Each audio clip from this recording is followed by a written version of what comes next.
Good morning everyone. 7:10 মা এখন বাড়ি চলে যাচ্ছে। আর মান্টি তো সকাল সকাল স্কুলে বেরিয়ে গেল। মায়ের আজকে গান আছে, ওই জন্য মা চলে যাচ্ছে, না হলে আজকে থাকতো। কোথায় গান আছে মা আজকে? আজকে আছে হাঁসখালি। হাঁসখালি, বগুলা হাঁসখালি। আমি চশমা কোথায় রেখেছি?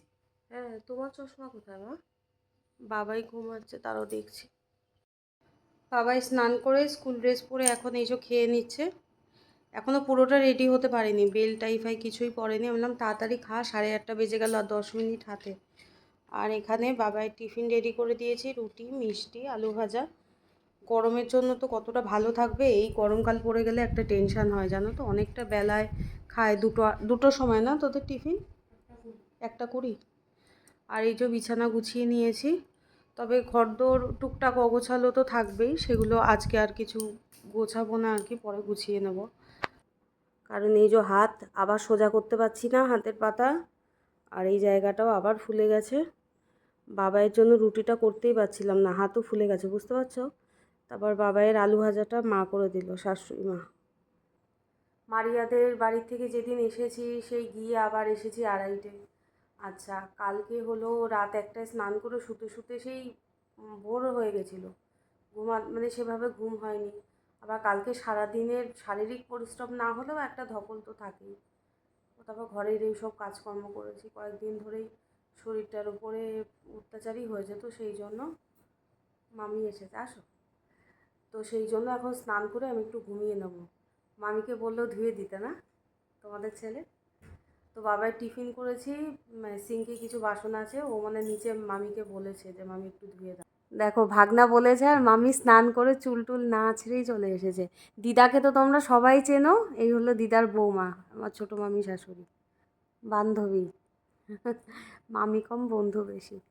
মামি কালকে সারাদিন কিচ্ছু খায়নি, রামনবমীর উপোস ছিল মামি। 9:15 মতো বাজে, আমি স্নান করে নিলাম। এবার মাকে একটু ফোন করব, যদি মায়ের রান্না হয়ে যায় তাহলে ওকে বলবো আমাদের বাড়ি থেকে একটু খেয়ে আসতে সকালবেলা। আর নিচে দেখলাম মা কাচাকাচি করছে, এই বাড়ির মা। তো দুপুরবেলা যদি মামি আছে, মা আছে, যদি ডাল ভাত কিছু রান্না করে তো ভালো, নাহলে আমি একটু 1.5-2 ঘন্টা ঘুমিয়ে নিয়ে তারপরে করব।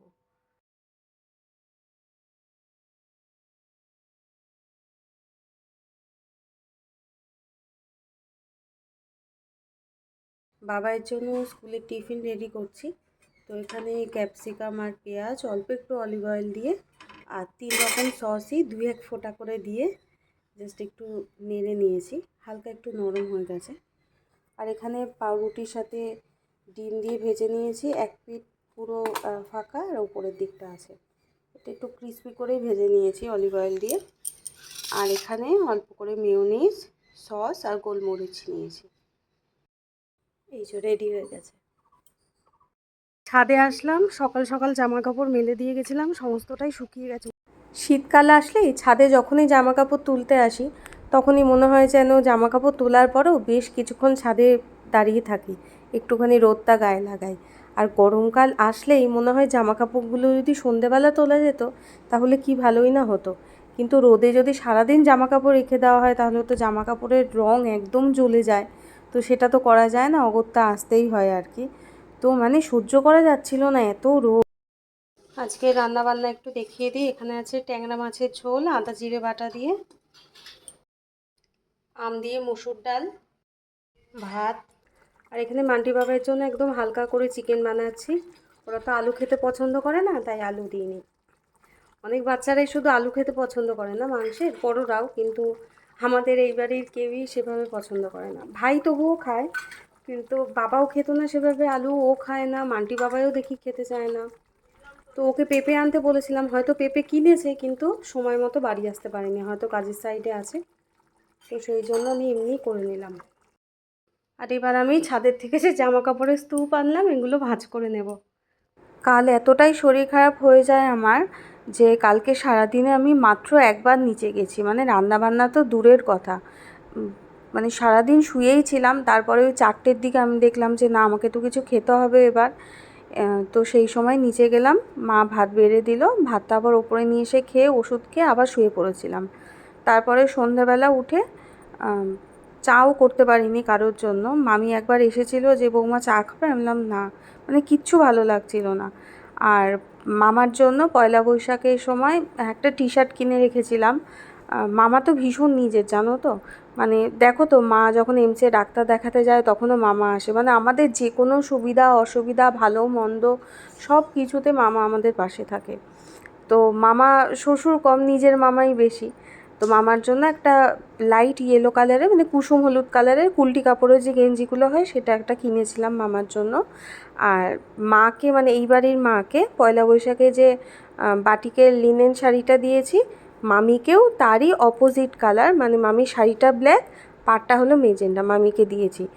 তো ভিডিও করিনি বলে তোমাদের সাথে শেয়ার করা হয়নি কালকে। যেভাবে ভিডিও ফাস্ট ফরওয়ার্ড দিয়ে আমরা এডিট করি না, মনে হয় যেন সেই গল্প হলেও সত্যি রবি ঘোষের মতো। সত্যিই যদি এরকম হতো মাঝে মাঝে কত ভালোই না হতো বলো।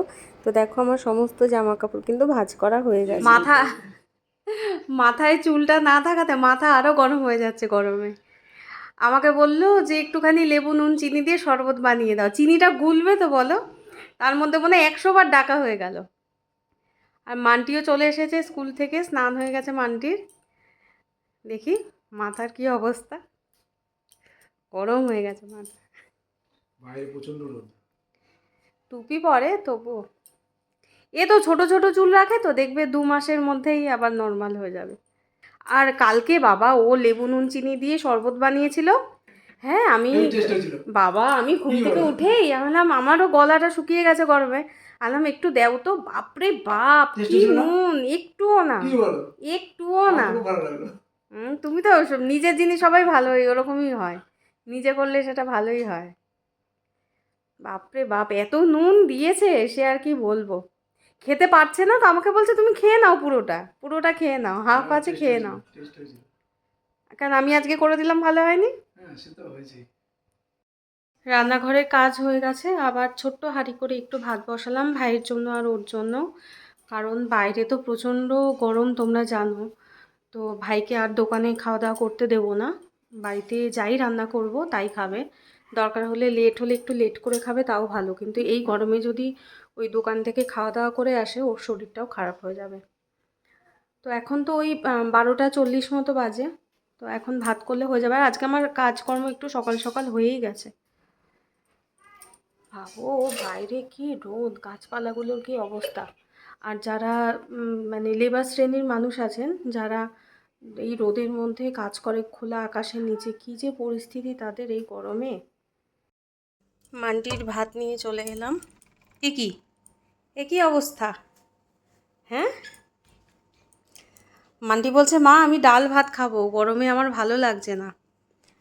আর তাও ওই যে অল্প একটু চিকেন দিয়েছি, একটু চিপস, একটু চাটনি, আর এই যে ডাল দিয়ে ভাত মেখে দিয়েছি। খেয়ে নাও। হ্যাঁ, একা খাবে না, বলছে একা খেতে হবে, দিদুন বাড়িতে গেছে, দিদুন খাইয়ে দিয়েছে। আমি বললাম হ্যাঁ, বাড়ি চলে এসছো, আবার একা খেতে হবে, না হলে অভ্যাস নষ্ট হয়ে যাবে। স্নান করে নিলাম, এবার পুজো দেবো। গরমকালে স্নান করেও শান্তি নেই, সঙ্গে সঙ্গে গা ঘামতে শুরু করে দেয়। তাই ভাবছি যে ঠাকুরের এখানেও একটা ফ্যান লাগিয়ে দেবো, ছোট্ট ফ্যান, যে আমাদেরই এত গরম লাগছে তাহলে ঠাকুরেরও তো গরম লাগবে বলো। দেখি কাল পরশুর মধ্যে একটা ফ্যান লাগানোর ব্যবস্থা করব এখানে। বাবা অনেক ফুল তুলে দেয়, খুব ভালো লাগে, একদম ঝুড়ি ভর্তি টাটকা হয়ে থাকে ফুলগুলো, জল দিয়ে ধুয়ে দেয়, ফুলগুলো খুব সুন্দর হয়ে থাকে। কিন্তু এখন পুজো দেবো তো, ঠিক ঘন্টাখানেক পরেই ফুলগুলো একদম নেতিয়ে যাবে। বাইরে কিন্তু প্রচণ্ড গরমে, বারান্দায় আসলেও বোঝা যায়, বারান্দার এই পুরোটা কাঁচ দিয়ে ঘেরা, তো তো তাপটা খুব বেশি আসে আর কি বারান্দায়। এই দেখো কত ফুল, ঝুড়িটা কিন্তু বেশ বড়। তো কালকের ফুলগুলো সব সরিয়ে দিলাম, ঠাকুরকে মুছিয়ে নেব এবার, মানে স্নান করিয়ে নেব। আর এই যে ফটো যেগুলো আছে এগুলো মুছিয়ে নিই, এগুলো তো স্নান করানো যায় না।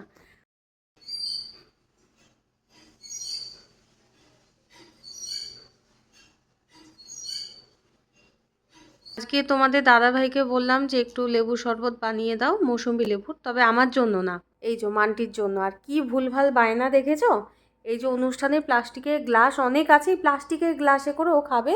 আর এই যে মেলার থেকে স্ট্রটা কিনে দিয়েছিলাম এইটা দিয়ে, আর অনেকটা লেবুর রস হয়েছে, তো সেই জন্য দেখো আমাকেও কতটা দিয়েছে, কিন্তু আমার একদম খেতে ইচ্ছে করছে না। আমি মৌসুমি লেবু ভালো খাই না, জানি খুব উপকারী, কিন্তু আমার ভালো লাগে না। খেয়ে নাও, খেয়ে নাও। হ্যাঁ খাও, এনেছো যখন খেয়ে নাও। খুব ঠান্ডা। লেবুর রসটা আমি বানিয়ে নিই সবসময়, কারণ ও বড্ড ছড়িয়ে ফেলে, তো আমার আরও কাজ বেড়ে যায়। কিন্তু আজকে সেই ভোর 4:30 থেকে আমি সেই যে উঠেছি আর এই বসলাম, বিশ্বাস করো। কারণ মান্টিকে রেডি করছিলাম, মান্টির ভাত টাত করলাম, মান্টিকে রেডি করব। ও আবার গেছিলো ওই যে ওই জায়গায় জল দিতে, বিম ঢালাই হয়েছে, বিম ঢালাই তো বলে, যাই হোক ওখানে জল দিতে গেছিলো। আর তারপরে বাবাই কালকে রাত্রিবেলা খুব ঘুম পেয়ে গেছিলো, স্কুল থেকে এসে স্যারের পড়া করলো, স্যার পড়িয়ে গেল 9:30, তারপরে স্কুলের অনেক পড়া ছিল, তো সেইগুলো সকালবেলা করেছে। তো ওকে ডেকে দিলাম। এবার আমি যদি ঘুমিয়ে পড়ি, ওর চোখে ঘুম ছিল, আমি যদি ঘুমিয়ে পড়ি ও কী করে পড়বে, সে ওর সাথে সাথে আমিও জেগে থাকলাম। তারপরে বাবাই গেল, আজকে সকাল সকাল রান্নাবান্নাও করে নিয়েছি, বাজারটা সকাল সকাল চলে এসেছিলো আজকে। বাবাই যখন স্কুলে গেল তখন আমার বাজার চলে এসেছে, তো সেই জন্য রান্নাবান্না তাড়াতাড়ি হয়ে গেছে। তারপরে এই কাজকর্ম, তো এই সারাদিন পরে এই বসার সুযোগ পেলাম। আর যেহেতু পায়ের হাড় বেড়েছে, ডাক্তার বলেছে একটুখানি বসে বসে কাজ করতে, কিন্তু সেটা তো সব সময় পসিবল হয় না। আর দিন শেষে এখন বসেছি না, পায়ে সেই মানে কী বলবো, সেই লেভেলে যন্ত্রণা করছে পায়ে। তো সেই জন্য বললাম যে আজকে একটু লেবুর শরবতটা, মানে সরি মৌসুমি লেবুর রসটা তুমি ওকে বানিয়ে দাও। আর একটু খেয়ে নে বাবু, খেয়ে নে, আমার ভালো লাগে না। তো মান্টি এখন ঘুমিয়ে পড়বে। আবার বলেছে মা দেখো এখন বাজে হলো 2:10, ঠিক আছে। অনেকক্ষণ আজকে কার্টুন দেখেছে, কার্টুন বলতে একটা গল্প দেখছিল আর কি, ভালো গল্পই। তো ফোন তো এখন একদমই মানে দেখতে দেওয়া হয় না, আর ওই অভ্যাসটাও কেটে গেছে। তো আজকে যেহেতু শুক্রবার, বললাম ঠিক আছে, মানে 2 দিন ছুটি আছে, আজকে একটু দেখে নিই। তো এখন একটু ঘুমাবে, ঘুম থেকে উঠতে পারে না, অনেকটা ভোরে ওঠে তো। আমি ডাকবো ও কিন্তু উঠতে পারবে না, আবার দেরি হয়ে গেলে আমার ওপরেই আবার অভিমান হবে। এই খাওয়া দাওয়া করে উঠলাম আমরা, এখন বাজে হলো 3:10। এই আবার নিচে গিয়ে আইসক্রিম নিয়ে এলো। ভালো আছে, নরম হয়ে গেছিলাম, আমি ডিপে রেখে এসেছিলাম। দেখি, হ্যাঁ এবার ঠিক আছে। তাও আন্টির এখন বায়না, দাদাভাই আজকে স্যান্ডউইচ নিয়েছে, তাই ও চিকেন স্যান্ডউইচ নেবে। এবার আমি কি করি, তাই মাংস তো রান্না করেছিলাম জানো, সেখান থেকে 1 পিস মাংস নিলাম, হ্যাঁ। তারপরে এর মধ্যে একটু মেয়োনিজ দিলাম, একটু 1 ফোঁটা সস নিলাম, আর এখানে একটু শসা কেটে নিয়েছি। এবার দারুণ একটা স্যান্ডউইচ রেডি হয়ে যাবে, এটা জুগারু স্যান্ডউইচ। বাবাই আজকে অনেকটা ভোরবেলা উঠেছিল, তাই আমি বললাম যে আজকে আর পড়াশোনা করতে হবে না, ঘুমিয়ে নে, ঘুমটারও খুব দরকার। আর ও না সবসময় ওরকম একটা বালিশ না বুকের ওপর দিয়ে রাখে, জানো তো। অনেকেই হয়তো ভাবো যে পায়েল এই গরমের মধ্যে সবসময় চুলটা খুলে রাখে কেন। আমি না চুল যদি একটু বেশিক্ষণ বেঁধে রাখি না, আমার মাথায় কীরকম ব্যথাও হয়ে যায় জানো তো।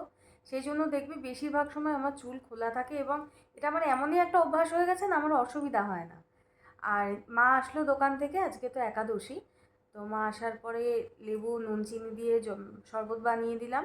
আর শুনলাম সারাদিনে শুধু লস্যি খেয়েছে আর কিচ্ছু খায়নি। আসলে দোকানে তো ভীষণ গরম, এত গরমের মধ্যে ওই রান্নার ওই উনুনের সামনে থাকা মানে খুব কষ্টকর, খুব। তো একজন দিদিভাই না বোন আমি ঠিক জানি না, জিজ্ঞাসা করেছো, আমি তোমার কমেন্টটা এই ভিডিও নিচে মানে যখন এডিট করব দিয়ে দেবো, যে দোকানটা কি শুধু তোমার শাশুড়ি মায়ের? তো হোটেলের এই বিজনেসটা সত্যি বলতে আমার শ্বশুর মশাইয়ের ছিল। এবার বহু বছর আগের কথা বলছি, মানে 25-30 বছর আগের কথা। এবার তখন বাবার পক্ষে একা সামলানো সম্ভব হচ্ছিল না, তো সেই সময় মা যায়। যেমন আমার শাড়ির ব্যবসায় তোমার দাদাভাই হেল্প করে, এখন সেটা তোমার দাদাভাইয়েরও মানে তোমাদের দাদাভাইয়েরও ব্যবসা হয়ে গেছে, আমারও হয়ে গেছে। তো সেই রকমভাবেই মা বাবা একসাথে কাজ শুরু করে। এবার মানে ধরো আমার যে শাড়ির বিজনেস, সেটা কি মান্টি বাবায়ের না? তো সেই রকমই মা বাবার বিজনেস। মানে আমার বরেরা 3 ভাই, 3 ভাইয়েরই ওরকম আলাদা করে মায়ের আমাদের মানে এরকম কিছু নেই গো, সবই একসাথে, ঠিক আছে। তো মা ভোরবেলা যায়, ভাই হয়তো ওই সকালবেলা 7টা-8টার দিকে গিয়ে 1 ঘন্টা থাকে, তারপরে বিকেলবেলা ভাই আবার যায়, মা চলে আসে। আর তারপরে তোমাদের দাদা ভাই ওই সন্ধ্যে থেকে রাত 11টা পর্যন্ত থাকে, কারণ দিনের বেলা দাদা ভাইয়ের অন্যরকম কাজ থাকে। আর বাবা থাকাকালীন তো মানে বাবা যতদিন সুস্থ ছিল মা বাবাই করতো, তখন তো দাদা ভাই যেত না, কিন্তু এখন তো না গেলে হবে না। আর কি বলো তো, অনেকেই হয়তো জানি না পেছনে আলোচনা করে নাকি, বা অনেকে তোমাদের মধ্যেও হয়তো কেউ ভাবতেই পারো যে মোটামুটি পায়েলদের বাড়ির অবস্থা তো খারাপ না ঠাকুর করলে, কিন্তু শাশুড়ি মাকে কেন যেতে দেয়? তো ব্যাপার হলো, দেখো বিজনেসটা তো ওনার হাজবেন্ডের, প্লাস ওনারও, উনি এত বছর ধরে করে আসছে।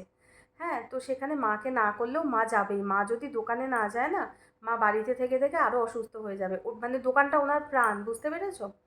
আর কিছু মানুষ আছে, মা যদি দোকানে না যায় তাহলে কিছু মানুষ আছে তারা খাওয়া দাওয়া করে মানে শান্তি পায় না। কিছু লেবার শ্রেণীর মানুষ আছেন, তারা চান যে মা মা বেড়ে খেতে দিলে তাদের মনে হয় যে না ঠিক আছে, কিন্তু অন্য কর্মচারীরা বা ভাই বা ও যদি বেড়ে খেতে দেয়, হয়তো ভালো করে দিলেও তাদের ঠিক খেয়ে শান্তি হয় না। অনেক সময় হয় না যে বাড়িতে, যেমন আমাদের বাড়িতে আমি যদি খাবার বেড়ে না দিতাম আমার শ্বশুরমশাই খেয়ে শান্তি হতো না। তো ওই রকম একটা ব্যাপার। তো মাকে দোকানে যেতেই হয়, কারণ মায়ের প্রাণ ওখানে। মা দোকানে গেলে মা বলে কি, দোকানের মধ্যে আমি তোমাদের বাবাকে খুঁজে পাই। তো এই হলো ব্যাপার।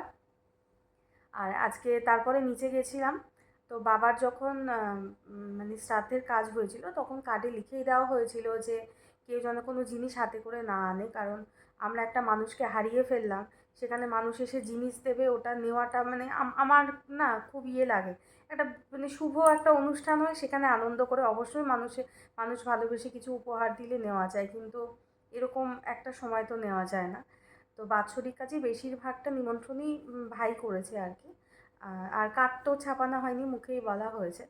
তো কিছু তখনও কিছু মানুষ সঙ্গে করে নিয়ে এসেছিলেন, বলার পরও তো এবারও নিয়ে এসেছেন। তো মা বললো যে তুমি একটুখানি আসো, তো নিচে গিয়ে সেগুলো দেখলাম, প্যাকেট থেকে খুলে দিলাম, মা আবার সব গুছিয়ে রেখে দিল আর কি। তো মা আর কখন পরবে বলো, যে শাড়ি মানে সবাই দিয়েছেন ভালোবেসে, মা তো সবসময় দোকানেই থাকেন। আর এই তো, যাই হোক, আরও যা যা পেয়েছে সমস্তটা আমাকে দেখালো, দেখিয়ে তুলে রাখলো। আর তারপরে মান্টিকে এসে স্যান্ডউইচটা বানিয়ে দিলাম। এখন বসে অনেক দিন ধরে মানে কমেন্টে রিপ্লাই দিতে পারি না, তো আজকে বসে বসে সমস্তটা দিলাম। আর কিছু মানুষের ভিডিও আমার ভালো লাগে দেখতে, তো তাদের ভিডিওগুলো এখন বসে বসে দেখছি।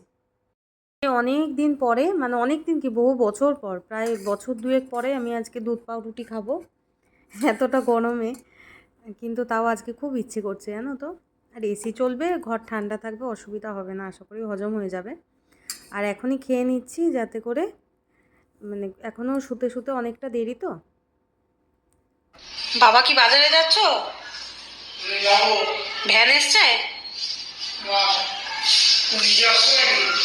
আসবো। জুতো